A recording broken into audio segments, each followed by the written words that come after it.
the United Kingdom. I now give the floor to His Excellency Antony Blinken, Secretary of State of the United States.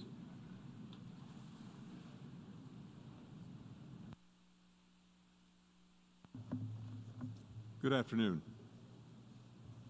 At this summit, Secretary General Guterres and many world leaders have argued powerfully that to fulfill the crucial purpose of the United Nations, we urgently need support, reform, and revitalization. The United States fully agrees. That's why we joined fellow member states in shaping and committing to a broad range of priorities in the Pact for the Future.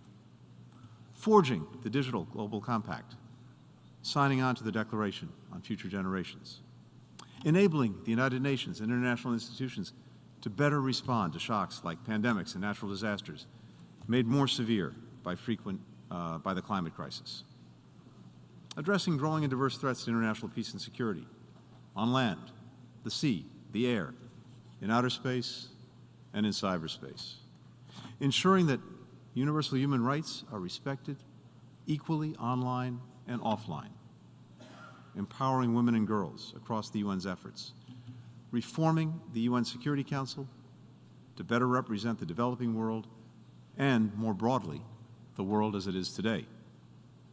The United States believes that this should include 2 permanent seats for Africa, 1 rotating seat for small island developing states, permanent representation for Latin America and the Caribbean, in addition to the permanent seats for countries we've long endorsed, Germany, Japan, India.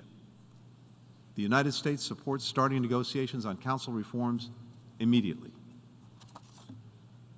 The Pact for the Future does not include every priority, every reform that we believe the UN needs, but it is a significant step towards strengthening and evolving this institution that every member state should get behind and work to achieve.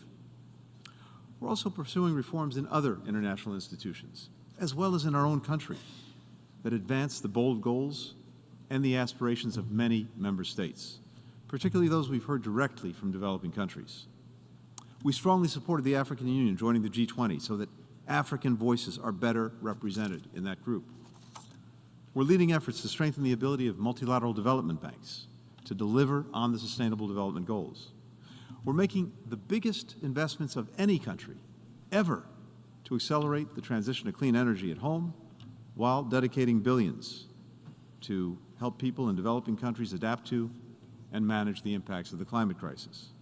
And as the world's leading humanitarian donor, we are forging new partnerships across public and private sectors to meet what are unprecedented needs around the world.